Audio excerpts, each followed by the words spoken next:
Hi, it's Gab, and I'm reviewing Birdman, which is a highly anticipated, after the film festival circuit, new film from the director-writer of films such as Babel, 21 Grams, Amores Perros, most recently Beautiful. A real heavy hitter, usually acclaimed, if not divisive, filmmaker. And Birdman is a bit of a departure in that it's more in the comedy realm, although it's not a comedy. It's a very black comedy, if you want to consider it a comedy, dramedy, if you will, starring Michael Keaton as an actor, a once big-time star for a franchise, a superhero type series of films, a character called Birdman, for which he became famous and for which he also became very jaded of that kind of acting and wants to reinvent himself and become relevant again since he's faded off of the star map. And in doing such, to be seen as an artist, is putting on a play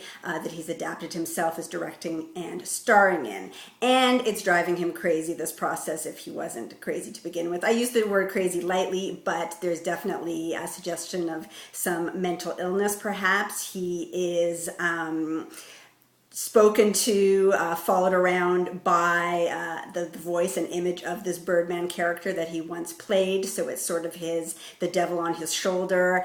And as he goes through the sort of angst of putting on this play and why he's putting it on, like I said, to be relevant, for acclaim, for artistic acclaim that he feels he lacks or deserves, to be admired and adored. There's the theme of the difference between being admired and being loved. There is love in his life. He has a caring ex-wife. He has a caring current girlfriend who's also an actress in the play, and a troubled yet caring daughter played by Emma Stone. But there's other characters. Edward Norton is great as another actor in the play who cause him great strife, to question himself, and for him to feel under siege by the community and celebrity and the world in general. So a lot going on, and yet, a simple story with a lot of undertone, if you wish to read that into it, which I think you're intended to. It's shot almost like, seemingly, if you weren't paying attention, it seems like one continuous shot, tracking shot. The camera's always moving with the actors, which is great, especially in the backstage scenes. It really gives you this feel for sort of backstage life, the hallways, the dressing rooms, the curtains, the stage changes, and it gives you also this feeling of urgency and nervousness and not knowing quite, being able to put your foot down, which is, as you're going with this character and the story, that's the point. He's trying to find his footing, so to speak, and intercut with scenes of the play, which are sort of metaphors for what he's going through, a play about the meaning of love. So it's shot very interestingly, and I have to say that about it first and foremost. The performances are great. Edward Norton particularly, Michael Keaton of course too, and Emma Stone really stand out.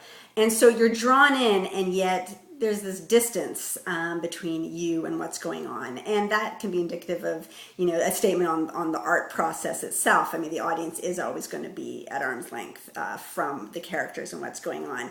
I really did feel that, so I didn't feel any sentiment or being drawn in deeply like I like to feel with characters and with stories. Again, not that that's necessarily a criticism, it just is what it is for this story, or is what it was for me.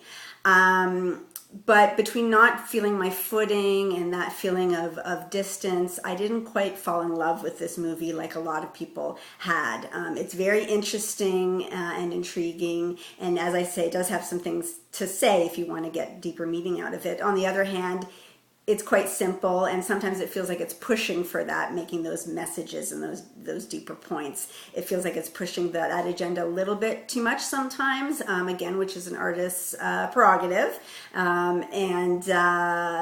you can like it or leave it, so to speak. But it's very interesting, entertaining, different film, and definitely about the artistic process and about the integrity of the artist and what it means to leave a legacy, so to speak, or make an art impact in the art world, let alone what it means to be, and the value of being adored or appreciated, and in what context, by the greater public, by your loved ones.